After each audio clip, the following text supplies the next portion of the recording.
With huge respect and great honour doctor Padmashri Brahmanandam గారిని మాట్లాడవలసిందిగా request చేస్తున్నాం.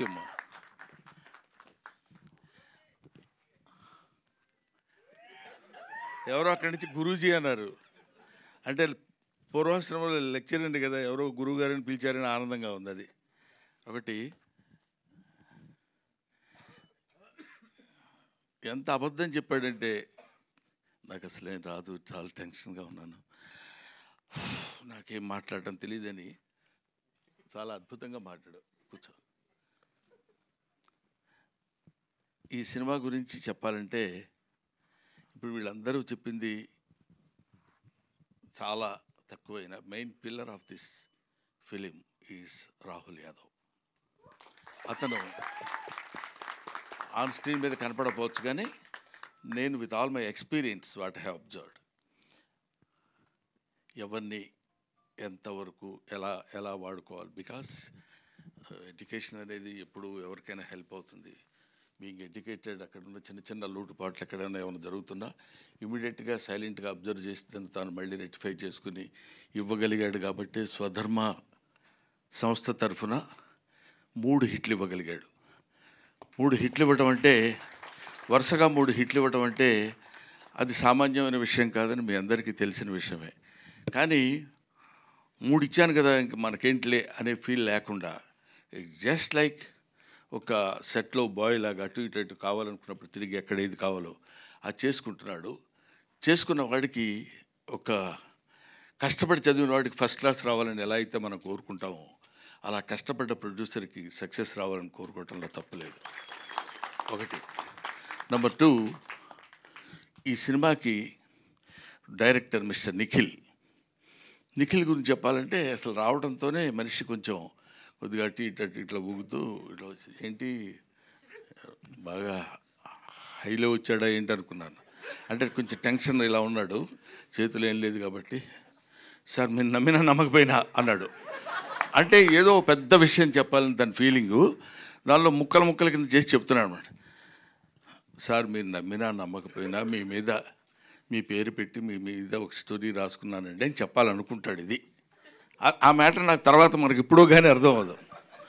సార్ మీరు నమ్మినా నమ్మకపోయినా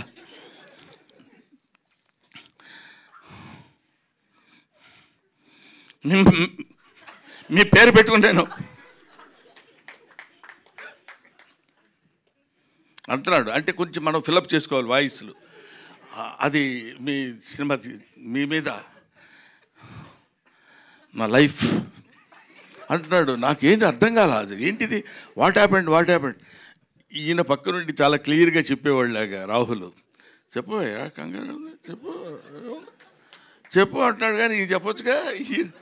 ఇతను కూడా చెప్పు అనే 2-3 పదాలు నేర్చుకుని వచ్చాడు తప్ప అది ఇలాగా మీ మీదనే రాసుకున్నానండి. నా డ్రీమ్ మీతో ఒక షాట్ అయినా యాడ్ మీ దగ్గర మిమ్మల్ని డైరెక్ట్ చేయాలని కోరుకుండేది. ఫుల్ లెంత్ మీరు ఒప్పుకుంటేనే ఈ సినిమా, లేకపోతే లేదండి అన్నారు. అప్పటి వరకు కొంచెం పోజు కొడదాం అనుకున్నాను కానీ కొంచెం తేడాగా కొట్టారు 2 దెబ్బ. ఇంకా లాభం లేదురా బాబు అని. మీరు ఒప్పుకుంటేనే సినిమా అంటే అబ్బో చాలా ఇంపార్టెంట్ క్యారెక్టర్ ఉంటుందని నేను okay it's all right brother, దానికే ఉందిలేంటి చేసేద్దామని కొంచెం గంభీరమైన వాయిస్తో అన్న. హీరో ఎవరైనా అడిగితే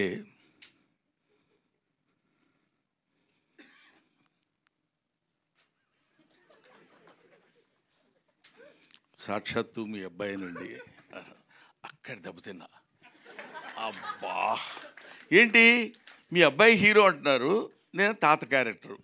ఇందాక మా మనవరాలు అంది తాతయ్య అని. అంత అక్కర్లేదమ్మా, మామూలుగా కూడా పిలవచ్చు రా తాతయ్య అని. పాప అమ్మాయి హర్ట్ అయిపోయినంత అది కాదు తాతయ్య అని. నేను ఎప్పుడు ఏంటిది అట్లా అని వీడు తాతయ్య నేను తాతయ్య వీడు మనవడు అన్నప్పుడు ఇదేంటి ఇట్లా ఇరుక్కున్నానేంట్రా బాబు అనుకున్నా. ఆయన క్యారెక్టర్ చేయడానికి ఏముంది లేని కొంచెం పెద్ద మనసు చేసుకుంది. దానిలోపు ఒక ఫోన్ వచ్చింది. 6 feet హైట్ ఉన్న కమెడియన్. నమస్కారం సార్, చాలా హ్యాపీ మీరు యాక్సెప్ట్ చేశారంటే చాలా హ్యాపీ. మీతో పాటు ఒక 20 days శుభ్రంగా యాక్ట్ చేయొచ్చు అని అంటాడేమో అనుకున్నా. శుభ్రంగా మనకి రోజు ఏది కావాలంటే అది చేసుకొని మనం తినొచ్చు అని హ్యాపీగా అలా అలా అలా అలా సరదాగా సరదాగా మాట్లాడుకుంటూ ప్రతిరోజు ఏదో ఈ దీన్ని ఏమంటారు ఆర్టిస్టుల వరకు సరదాగా మనం చేసుకొని వెళ్ళిపోయినా అక్కడి నుంచి రావాలి. ఎడిటర్ గారు నాకు పెద్ద పరిచయం లేదండి. ఒకసారి చూశాను, లేకపోయినా చెప్పేయడం ఈజీగా చెప్పేయచ్చు. చాలా గొప్ప ఎడిటరు, ఎన్నో సినిమాలు అద్భుతంగా చేశాడు. అసలు ఆ కుర్రోళ్ళలో స్పార్క్ ఉంది, నాకు తెలియదు ప్రామిస్గా, కానీ ఇలా చెప్పేయచ్చు, కానీ అది తప్పు. ఆ తర్వాత మిస్టర్ డిఓపి పేరేంటి ఏమండి, మితేష్. ప్రామిస్గా నాకు అర్థం తెలీదు. మితేష్ ఏదో సెట్లో ఎప్పుడు పోగొట్టుకున్నవాడు తిరిగేట్టు తిరుగుతుంటాడు, అటు ఇటు ఇలా వెతుకుతుంటాడు.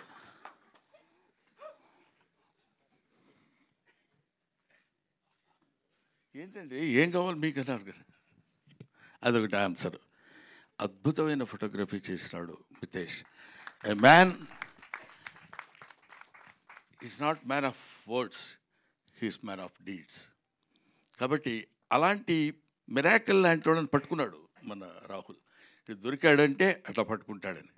తర్వాత శాండిలియా, అందరూ శాండీ అంటారు, నాకేదో అట్లా అనాలనిపించదు. శాండ్ అంటే అదొక సౌండ్ కదా, అందుకని శాండిలియా మంచి పేరు, అమ్మా నాన్నలు పెట్టిన పేరు. మ్యూజిక్ తెలుసు కదా ఎంత ఆనందంగా ఉందో, ఇందాక నుంచి ఆ మ్యూజిక్ వింటుంటే ఆనందం ఆనందం ఆయనే. అది అలాగా. ఏమండి ఎట్లా ఉంది మ్యూజిక్, ఎలా చేస్తున్నారు, ఎలా వచ్చింది సార్ సినిమా అంటే 3 డివిజన్స్ కింద చేసాం సార్. ఒకటి యంగ్గా ఉన్నప్పుడు గౌతమ్ పార్ట్ మీద, ఆ తర్వాత నేను గౌతమ్ మన కిషోర్, మేము ముగ్గురు ఉన్నప్పుడు ఒక పద్ధతిలో మ్యూజిక్, తర్వాత చిన్న ఎమోషనల్గా ఉన్నప్పుడు 3 డివిజన్స్ కింద చేశానప్పుడు కొద్దిగా అతనిలో ఉన్న ఆ టాలెంట్ నాకు కనపడింది. ఓహో చాలా గట్టివాడు అని. అంటే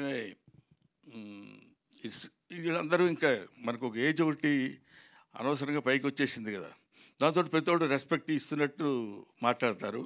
నేను కూడా వాళ్ళని రిసీవ్ చేసుకున్నట్టు నేను మాట్లాడతాను. దాంతో ఇలాగ వీళ్ళందరూ కలిసి అద్భుతంగా యాక్ట్ చేసిన సినిమా. ముఖ్యంగా నేను కిషోర్ గురించి మాట్లాడితే బాగుండదు, కానీ కిషోరు కొన్ని షార్ట్లోనే నవ్వు వచ్చేది. పర్టికులర్లీ రేపు మీరు సినిమా చూసిన తర్వాత నా ఫోన్ నెంబర్ ఎక్కడన్నా ఉంటే మీరు తీసుకుని నాకు చెప్పండి, నేను చచ్చిపోతానని వెళ్తాడు. మేము వెళ్ళకుండా ఊరుకుంటాం, నేను గౌతమ్ ఇద్దరు, విత్ అవర్ పర్మిషన్. ప్రొడ్యూసర్ గారు ఇది ఒక్కటి చెప్పకుండా ఉండలేకపోతున్నారు. నేను చచ్చిపోతాను అంటాడు మా ఇద్దరితో. మేము అలా చూసి ఊరుకుంటాం. మేము చచ్చిపోతాం, నేను చచ్చిపోవడానికి వెళ్తున్నాను నేను అంటాడు. వెళ్ళన్నట్టు చూస్తాం. లేదులే రూమ్లోకి వెళ్ళిపోయి హ్యాపీగా ఉంటాను అని చెప్పి వెళ్ళిపోతాడు. అక్కడ ఆ సీను బహుశా మేము 6 టేకులు ఏమో చేసినట్టున్నాం దానికి, ఎందుకంటే ప్రెస్ షాట్లో నేను అవుతూనే ఉన్నా. అది ఒక్కొక్కళ్ళకి ఇట్స్ గివెన్ టాలెంట్. అందరూ అద్భుతంగా యాక్ట్ చేసిన వాళ్ళు ఉన్నారు. ఇలాగా నాకు నా పక్కన నా లెగసీ కంటిన్యూ చేసే కమెడియన్స్ ఇలాంటి వాళ్ళల్లో మిస్టర్ కిషోర్, నాకు చాలా ఆనందంగా ఉంది. కిషోర్తో నేను ఇలా మాట్లాడటం నాకు ఎంతో గర్వంగా ఉంది. ఎందుకో తెలుసా, ఒకప్పుడు ఇతను నా డైరెక్టరు, ఇప్పుడు ఎందుకు కాబట్టి తనతో కలిసి యాక్ట్ చేయడం. ఎందుకంటే నాకు గౌతమ్ మేము వీళ్ళంతా కలిసి ఉన్నప్పుడు ఎప్పుడు ఫ్రెండ్లీగా కూర్చొని సరదాగా మాట్లాడుకునే రోజుల్లో అలాంటిదే మనం అప్పుడు బిగినింగ్లో మనం దాన్ని ఏమంటారు అనౌన్స్మెంట్ వీడియో ఇచ్చినప్పుడు మా ఇంట్లో కలిసి కూర్చొని సరదాగా చేసినటువంటి వీడియో అది. ఇందులో చాలామంది యాక్టర్స్ ఉన్నారు. ఆయన దయాకర్ గారు, దయానంద్ గారు, దయ ఉంది కామన్గా, ఆనందం అయితే ఏంటి కరుడు అయితే ఉంది. సో దయానంద్ గారు, ఇంకా ఈ సినిమాలో ఉన్న రాజీవ్ కనకాల, తనికెళ్ళ భరణి, సంపత్ గారు, ఇలా అందరూ చాలా, రఘుబాబు గారు, అందరూ ఈ ఆర్టిస్టుల పేర్లు మర్చిపోతూ ఊరుకోడు, ప్రొడ్యూసర్ కదా. కాబట్టి వీళ్ళందరూ కలిసి యాక్ట్ చేసిన సినిమా బ్రహ్మానందం. కాబట్టి ముఖ్యంగా నేను I want to mention her name. ఏమండి, నేనేమడిగాను? నిన్నేమని అడిగాను నేను? ఎందుకు చెప్పావు నువ్వు? నీకు సంబంధం ఏంటి? ఏమంటే ఏంటి అమ్మాయి పేరు అని నేను అడిగితే నువ్వు చెప్పొచ్చు. నీకెందుకు? కూర్చో. అమ్మ నీ పేరు దివిజ కదా, దూరంగా ఉండు, 6 feet ఉన్నావు. నా ఈ అమ్మాయిలో ఉన్న సిన్సియర్గా చెప్పాల్సిన విషయం, వెరీ క్యూట్ యాక్ట్రెస్, యాక్ట్ చేస్తున్నట్టు అసలు ఉండదు. This is my sincere compliment to her. ప్రత్యేకంగా చెప్దామని మాత్రం నేను పిలిచాను.